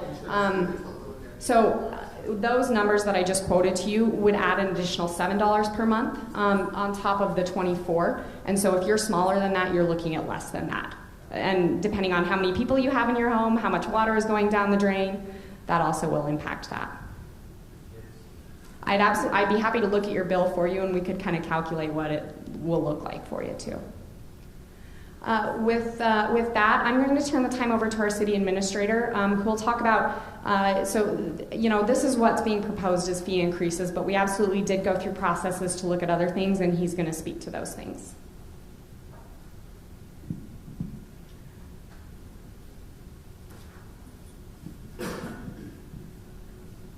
There's always something about a microphone that makes everybody nervous, right? So here we go. We'll try, even though we've said this once before. All right. One of the things I want to mention to start off is we understand as staff and as council, we understand what is being asked and the impact that it can have on you as an individual. Along with everything else that's going on in the economy, gas prices, all that kind of stuff. We face the similar pressures in our own homes and at our own in our own lives. So we try to be very careful in what we ask for and try to make sure that we're using the money that we receive from you to operate the city very judiciously. One of the big questions we have received on this request is why can't we wait? Why can't we wait till economic conditions are better? Is there something else that we can do? One of the things that you notice the chief said is their request is based on staffing. And our staffing shortage would be exponentially higher if we did not institute these new wages. For example, I don't know if we mentioned this last night, but I don't believe we mentioned it today. We had one employee get almost double the hourly rate, and we just couldn't match it. So staffing shortage is a big issue for us in public safety. Nathan? Yes, sir. I'm sorry, but I thought a big one for me, and this kind of drew my heart, as was brought up earlier, is we get fully staffed, we're going to be able to enforce traffic regulations better. Right. Because we're understaffed now, we can't do it. And we've had several neighborhoods come and complain about speeding in their neighborhoods, and not constantly complain about that. So we can better enforce traffic. Yeah, Councilman, for the audience, Councilmember Smith mentioned that one of the big advantages is being able to hire additional people who have interest now that they can come work for us to be able to do traffic enforcement and the other things that are going by the wayside. Also, as Chief Patton mentioned, it allows us to increase the revenue collection through our ambulance transfers. Okay? Garbage, if we did not subsidize, we would be in the hole $130,000, and we'd have to find that somewhere, which would mean a drop in level of service in another general fund category that we have. Utility projects, Quite frankly, one of the big reasons that we have to do these utility projects is we have service demands. For example, our pressurized irrigation system was designed and built for build out, meaning when all the homes in Highland are constructed, we're already using more water than what it was designed for. So we have to do necessary upgrades to continue to provide service to residents, existing and future. Also, we're at a point in our city's age where we have a lot of infrastructure that is older that needs to be replaced. And a lot of our wells, for example, are in the 60s, and we need to get into them and repair those. Water lines, sewer lines. We have a sewer line that has a lot of water infiltration in it, which causes us increased costs and pumping costs and things to TSSD, which affects your rates. We're lining those to prevent that infiltration. We have a number of grants. Aaron mentioned a grant with on PI for water meters. We did receive a federal one. We are very hopeful that, and we've gotten some pretty good indications. We've learned, though, that you don't get too excited until it's official, that we'll get some state money also for those. Particularly we're also pursuing grants for culinary water to work on a rehabilitation of a drinking well that will provide some redundancy in our system, and chlorination that the state, to meet state requirements. Also, rainy day, we need to have enough money in our rainy day fund to respond to emergencies. Last year, it was mentioned we had to rebuild 2 wells. We were down for a little while there. We're down to what, 1 well? Andy, we're pretty close, right? Yeah, pretty close. Pretty close. And if we don't increase the culinary water rates, we won't have the finances to respond to emergencies like that. That's what we use our reserves for in culinary. Why can't we find it in existing funds? The council did find $355,000 of the public safety public safety increase in existing funds. So we've made some budget cuts and other things, and with some revenue to find that. Yes, sir. So, I mean, we could have chose to pull more of the public safety costs out of the general fund, but in the general fund also, and this hasn't been mentioned, is that we have to be committed to keep a city staff Yes. that are not in public safety, and if not, we have a tremendous turnover. And we've lost some good employees to other cities that are paying a lot more. Right. And so we're trying to keep our very good city staff and excellent staff that we have. And so we have to take that out of the general fund. So Right. yeah. We have the same labor pressures that public safety has, although on a different scale than that they do. Police is just kind of unprecedented at this point. We haven't seen anything like that, but we do have the same. We have limited discretionary funds, and we have a number of unfunded needs. We've always tried to be judicious in what we do. We replace equipment as it's needed, rather than a standard fleet replacement program. One of the challenges with that, though, all the bill for the trucks come due at the same time. And that's kind of what we're facing right now in our snow plows and our other fleet trucks. We have, one of the big things in our community is improvement of maintaining parks and open space areas. We've had to put additional resources, increase. We could not get, during the summer, we hire what we call seasonal employees. Those are typically teenagers and young college kids to mow lawns and things like that. And we had to put a lot more money to recruitment. We also need to fund some trail maintenance and playground replacement. We have building maintenance. This is a great building, and it's been really good. All 3 buildings, we actually own 4, well, a little more than that, but 4 main buildings. This police, fire station, and our public works. They're all great buildings, and they've been really great for what we need. They're all 10 to 12 years old.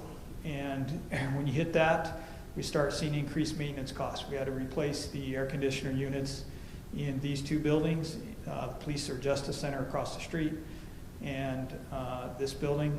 Recently, we've had to do some changes to the fire station also.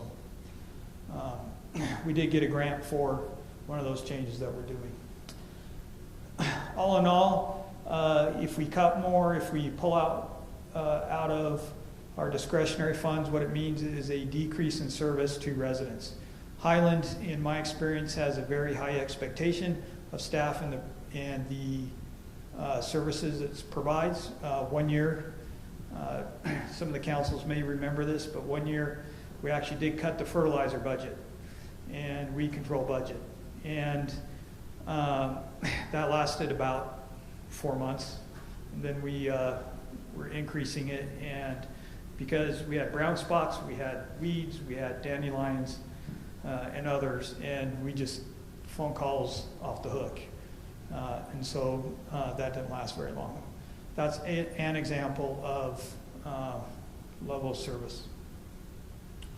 Why not use reserves? We talked about this a little bit previously. We have ongoing expenses versus one time, and it would deplete that savings. Just like yours, if you have to go buy a new car, you replace your roof, your savings dwindles, right? That's the same thing with us if we did that. And you don't, when you buy a house, at least for us, we try not to rely on one-time income to buy a house. We want to make sure that our income that's coming in can support that mortgage. Kind of the same principle here. And as we mentioned, a savings account for unexpected expenses. If you remember the earthquake we had in 2019, I want to say spring 2019-20, it was COVID year whenever that started. Remember that? We had a couple bricks and stuff fall off this building and things like that. So we are still trying to plan for that rainy day also that we know is coming. So also we have a number of existing projects that are underway, and these were all approved last year. Most of them were last year, and we expect that costs may rise in some of those. Most of the contractors are good at honoring their costs, but we just trying to get materials and things like that is a challenge. You all know the road to Costco, that's 6800 West. Project long time coming there. Just a couple we have a lift station. Now what that does is take the sewer line and pump it into a main line so it can go get treated at TSSD, and it failed. And we spent a lot of time and resources in clogging that, so we had to do a project to bypass that. Another sewer project down Country Club Drive that we're working on because it's at capacity. Those type of things. If you have any questions on these projects, Andy or I would be happy to talk to you about them and what we're doing. As I mentioned, PI, that's one, our Murdoch PI pump station, that's one of the things that we have to do. So Nathan, yes, sir. Can you explain what that is? That helps us get more water out of the... Out of Deer Creek. More of our shares of water. Right. That's for irrigation. Yep. In irrigation season, we have 3 primary sources of water. One is from AF Canyon. So when it snows, we do good. When it doesn't snow, we don't do good. We have water, stored water that we have in Deer Creek. That's what Councilmember Smith was referring to. We're increasing our capacity to draw what we have out of that storage and into our system. What if this is just temporary inflation? While some things may be inflation components, may be temporary, and we all know all know the economy is cyclical. We always have a rise in inflation, but we need the wages to compete. So public safety, and we can compete with our surrounding communities. Garbage is mentioned, contracted adjustments. That contract works both ways, so if things drop, that garbage rate drops, okay? Utilities, long-term, temporary, how long, we've seen, I was just talking to my wife today about having to replace a car for our teenage son, and it was like, man, I wish I'd have bought it last year or a year before, because the same car is $2,000 to $3,000 more today than it was then. We were hoping prices would come down. Needed system improvements, as I mentioned. We do a regular assessment on our projects, and because we're cash funded, the idea is you collect, you pay the bill, and then as the need for those projects dwindles, you can adjust rates accordingly. But we do a regular assessment based on what projects need to be done, inflation, and so forth. I think this is our third one since 16 we've looked at, study. What has the city done to reduce spending? First of all, we have a very flat budget with minimal increases. Councilmember Smith mentioned employee wages. We do have an increase in there. Other than that, with some small increases in fertilizer and things like that, it's pretty much a flat budget for last year. Our hope is that we can be more efficient with our funds and absorb some of those inflationary costs. We don't know if we can or not, but that's our hope. We'll see how that goes. But that's in our non-core services. Items that we've cut or delayed, Chief William mentioned and Mayor mentioned about cutbacks in the original proposals. We've had a full-time position that we've changed to a part-time position and supplementing that with some contract work. That'll save us about $40,000. General plan update's been removed. That's about 74, I think 74, 75 that we had originally in the budget. We had to reduce the scale of the country club sewer project that I mentioned, and we're delaying that until we can save the money for that. Cemetery equipment came out of a request from a resident to improve our service in the cemetery, but the council chose not to purchase that this year. We removed a playground replacement, a tree replacement program, and then utility projects, various utility projects. We've pushed out funding for expansion of a PI pond, for example. We combined funding from 2 wells to do our well 4 project, those type of things. And as I mentioned, we're pursuing those alternative funding sources that we have, and we do have to provide the match if we do get those grants. Yes, sir.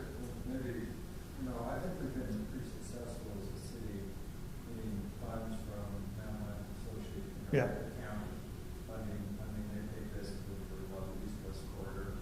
We're getting money for some trails and different things. Mm-hmm. As I understand, for the 6,800 arrests. And I think we're very aggressive looking for grants like our PIE. Yep. And a lot of things. And so I think the city does everything we can to kind of look at other resources other than taxes. Maybe just go, you live over by 9600 North, right? Pardon? Don't you live by close to 9600 North? Because So with that, one of the things, last year, the city was looking to kind of fund that trail that's going into hollows. We pushed that off, and like Scott was mentioning, we went to Mountain Land Association of Governments. We pitched it to them in May. There was a meeting in June, got approved. So hopefully the county is actually going to be paying for that trail, and we didn't put it towards the city budget. I mean, that's some of the things. The council, it's not on here with the funding. Last year, each council mayor had $3,000 that they could go and spend on some. We removed that. There was no, let's cut that out of the council. And that's about $18,000. Yeah, I mean, it's we're trying to look at something. We don't need to. Let's see where we can cut. So, let me move on from that. A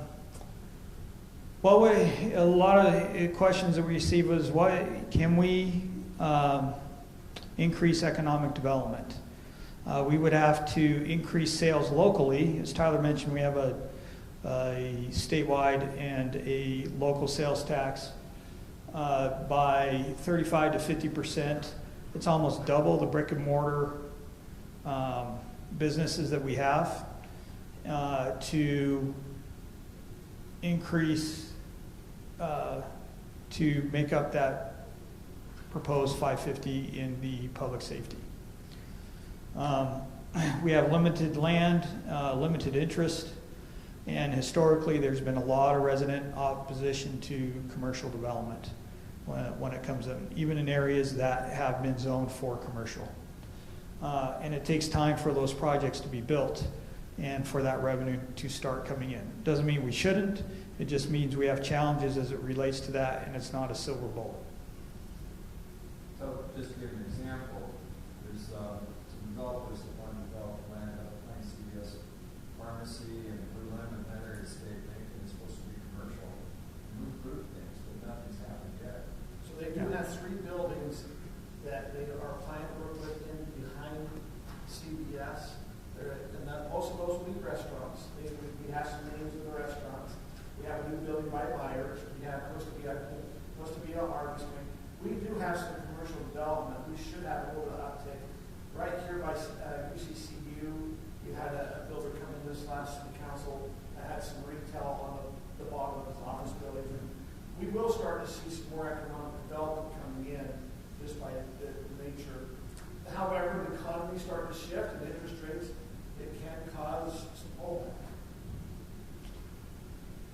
So a big question is, why are we building Mountain Ridge Park today in the current economic conditions? Our cost estimate for Mountain Ridge Park is $7.9 million. Today we have accounted for 7.1 of that. The council has made a commitment to limit improvements. We'll phase it, we'll delay it, whatever we have to do to what we have existing funds available. In other words, we're not going to go to debt or anything like that for to build the park. A couple key things with this is we have some restricted funds and one-time funds that provide us the opportunity to do so. American Rescue Plan Act, we're getting about $2.2, almost $2.3 million. The council has chosen to use that for the park. We have 1.4 in Spring Creek park sales. Those funds, those proceeds, we had a 10-acre park site. Council reduced that to 2.5 acres, sold some property, the rest to a developer, built that park, and then this is the proceeds. Those are restricted because of how we are paying for those and how we acquired that property. So only can be used for that, for park purposes. So you can't take the ARPA funds and do no saving. Correct. Basically. So you can't use it to subsidize the taxes.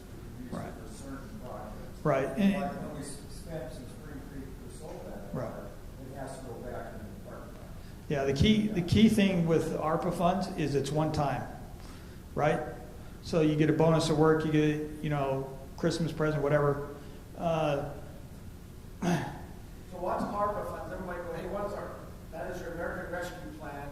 We call it the federal funding money, the federal COVID funding money that they sent to cities. So we've got a whole bunch of new bathrooms in all the parks. That was our first share of COVID money. Then we got another share, so we've got 3 bites, and we're putting $2.2 million of that towards the park. And that's that federal COVID money that's coming to the city. So it had to meet certain criteria. Yeah, we have to have certain criteria and where it sits. So the challenge is there's, in the past, they've used one-time money for operating expenses, and that just dwindles that, and it goes away, and then you're still left paying the bill. Anyways, we have 1.76 million in-kind or cash donations. That includes a baseball field, soccer fields, pavilions, and other equipment. We have a very kind donor that has donated $500,000 to the park. Okay, I think that's wonderful. But once you get this part done, what's it going to cost the city, the residents, and the water? About $80,000. have water for this? Big, all these open? Yep. Well, a lot of the park would be in a zero scape, being the soccer fields and baseball. Yeah. You can't play soccer on gravel. Right. The parking strips, all the. Yep, parking strips, the frontages. We are applying for grants to help with that, with those costs. We're applying to the Central Utah Water Project for zero-scape landscape. And they're going to help compensate for some of the zero-scape landscape. We have to still pay for a portion of it, but that's all I'm saying. Right. So there's a question there. How many Oh, I'm parks sorry. do we have in Highland for an 8-mile? I want to say 18. Off the top of my head, I'd say 18. Parks for 8 miles? Well, kind of jaggedy, Yeah. you know. Mhm. As soon as you finish, I want to ask the fire chief. Sure. Also. Sure. You can see the other sources of revenue. I will point out we do have some road improvements to 10400 North and some system utility improvements that we have to do. That's where those are coming from. Would the road come out of the road fee? No. No? No. When we did the road fee, there was a commitment from the council and in the documentation that we passed, when it was passed, that road fee would go for repair and we call it reconstruction of roads. This would come from a different source that's restricted to roads. We call it our, hey, it worked. So, it's called classic, comes from the gas tax, essentially. Okay? And that's where that will come from. All right. A question was asked about a Supreme Court case regarding road fees. As mentioned, a local jurisdiction was challenged on the road fees. We expect a ruling. We heard 6 months to a year from when they heard the case, and they heard it late spring. So we expect fall to next spring, sometime in there, that we'll get a ruling. Typically when a court rules, it rules on a very specific case, in very specific circumstances. We'll have to look at the applicability and how it applies to the fees that Highland has, and determine what we need to do with that information. It may necessitate a switch from a fee-based to a property tax structure. The fee-based structure is based on input that the residents gave when we did the road fee and the public safety fee initially. But this ruling would probably just affect the road fee, the won't be safety fee, and the road space fee. It could. Eliminate the utility. Correct. It won't affect utilities, water, sewer, PI. It could affect those depending on how it's worded and what the wording is. There has been some court cases that address public safety fees and things like that. So we're going to have to really see what the applicability is when that ruling comes out and what they say in their opinion. You said there was a change, something new today. You said probably there was something updated today. No, I just meant that Nathan would talk about it later today. Yeah. So, really, we've based our fee structure based on input from residents. Same meetings, same type meetings, and the majority of residents preferred the fee over the property tax. That's why the council has produced that.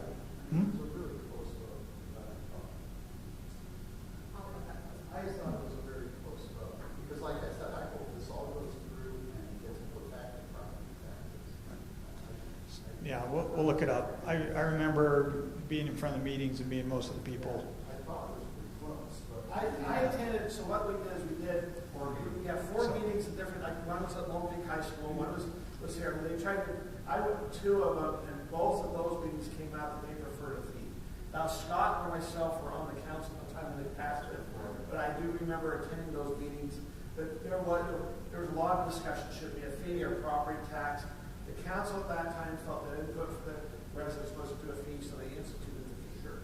So I believe the council is trying to honor what the residents wanted at that time by continuing down this fee path. If this ruling affects and how it's applicable, then we may be changing because we may not have a choice.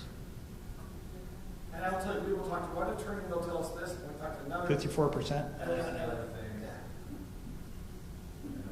So lots going to happen between when that ruling comes and this time next year.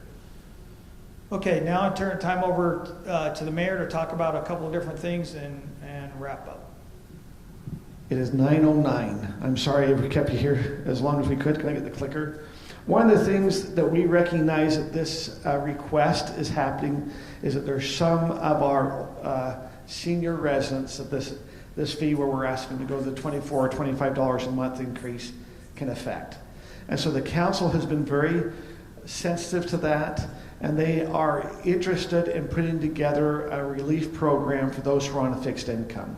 It'll be administered very similar to how the HEAP program is administered. So we don't have the exact criteria, but if there are individuals that maybe are looking, this might be a hardship with the fee increase, the council is going to be sensitive to that, and we will try to work through that as probably more on an individual basis than just things. So we recognize that we have some of those who are on fixed income, and as fees go up, it affects them. Scott? Are we going to set a percentage? I think we're going to do some things. People, they have to get someone approved. Yeah. Jeff?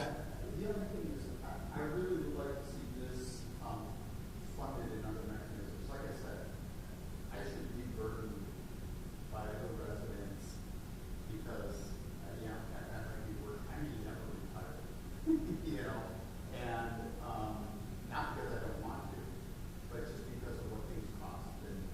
And one of the... I just feel like, we should look at other ways to go to solicit for donations to support this. Are there government funds that can support this? It should not be the burden of the other residents. And we will be looking for those.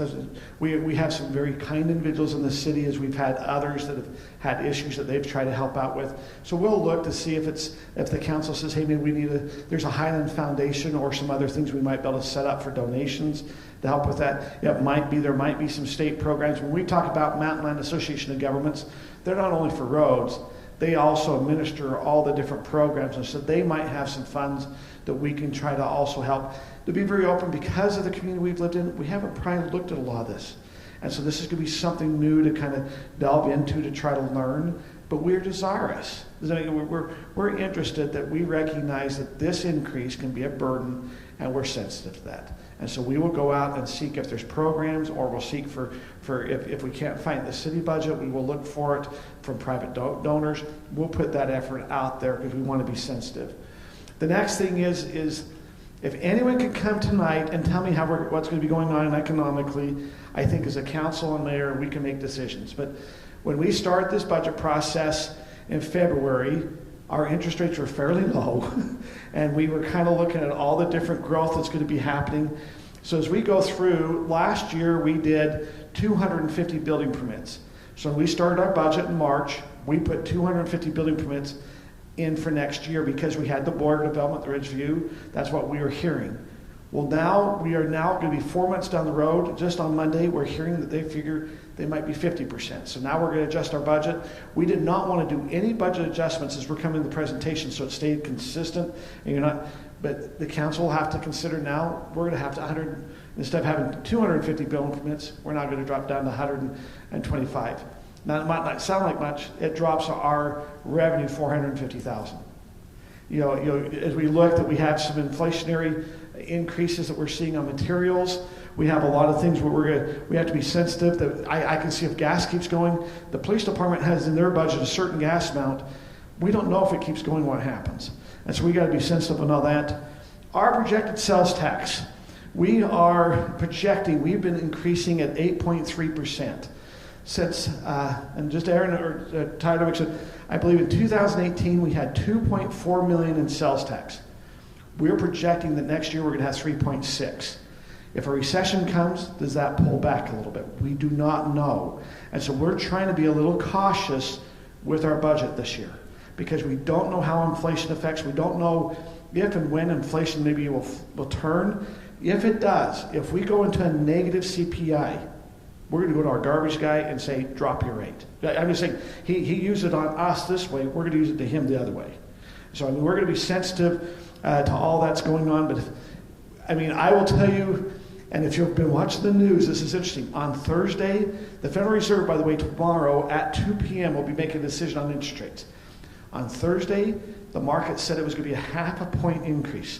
On Friday, they now are forecasting a 3/4. And I saw tonight, by the time I was going, they are now, if you watch the stock market in the last 2 days, they've now priced in a 0.75% increase into the stock market and into the T-bill. And I thought, wow, that's 4 days. You see how fast that just changed? And so we're in unknown territories with our economy. And so we're trying to make our best decisions as a mayor and city council and as a staff, but it's changing on us. And so we're going to be nimble, but we got to be careful that we don't get hurt as we're going through this. There's not level.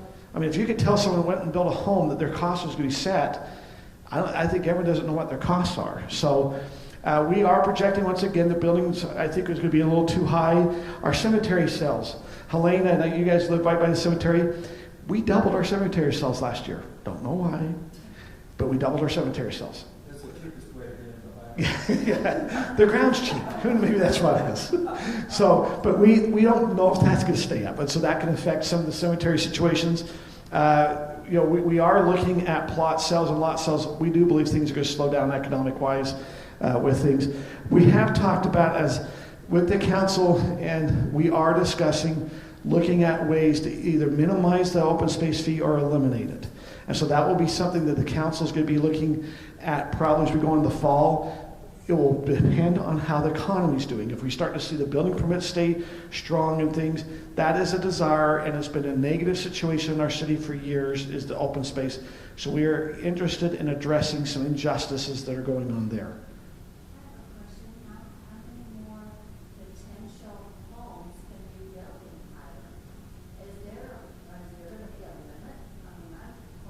So I think we're about 80% built out. Don't you think, Scott, about 80%? I always heard the build out to be around 25,000 to 26,000. Yeah. We're at 21,000. So we figure the build out is about 25 to 26,000 individuals, as Scott was saying, and we're about 20,500 to 21,000.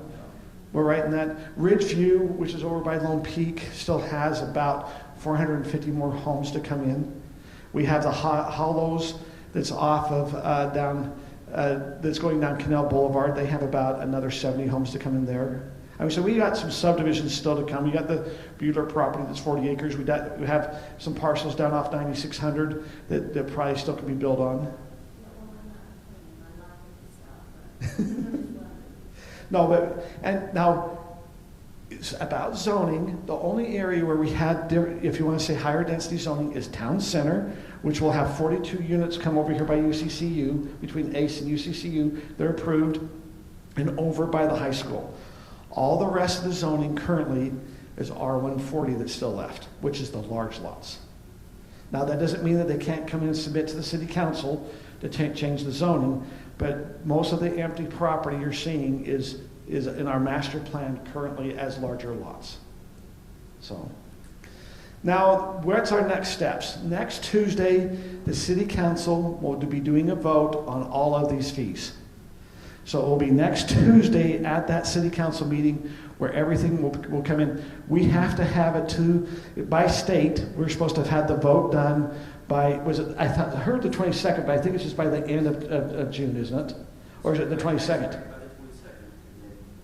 Okay, so we have to have our certified tax rate by the 22nd and the rest of the budget by June 30th. This is our last city council meeting in June. So if you wanted to come to that public hearing, or it will be open as we get ready to do any of the votes. We'll ask for public comment. You're welcome to come and give any public comment. The council will then vote. Okay, so that will be the new rates. Anything that is approved will go into effect on July 1st. Okay. Here, once again, is what is being proposed. Any questions? We are at 9:18, so we've been 2 hours. Jeff. Just one question. So where are the city council members with this? What are the issues that are still being debated?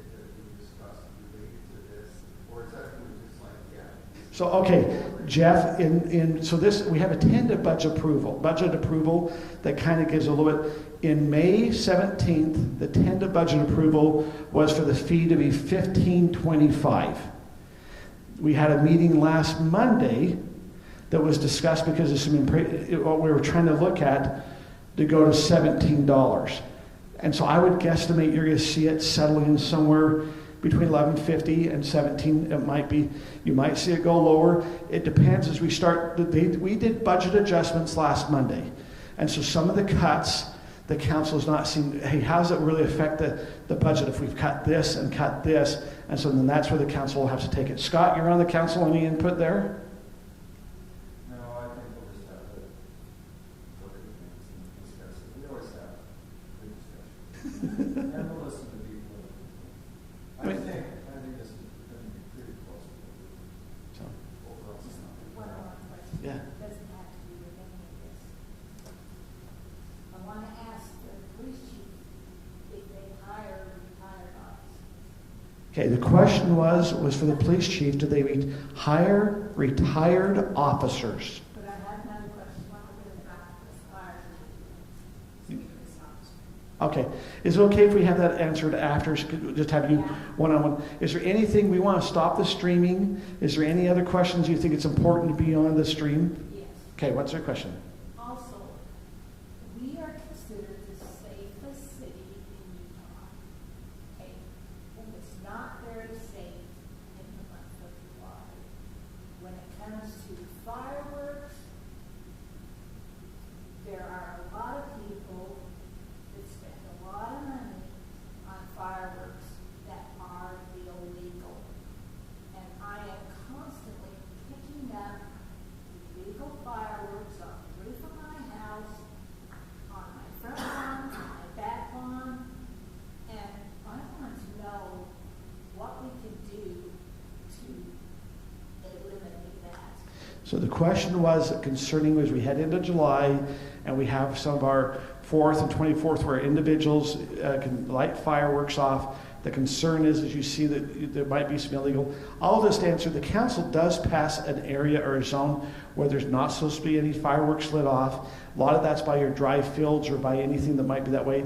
Unfortunately, we probably have some that maybe don't stick to those areas. But, and maybe that's something that we can maybe discuss a little bit more with the fire or police chief on enforcement. But if there's nothing else, we'll go ahead. I want to tell everyone to thank you for coming. Maybe if you had questions specific, to grab those here. But that way we can go ahead and stop the recording here and get more on one-on-one. So thank you for coming out tonight. Thank you.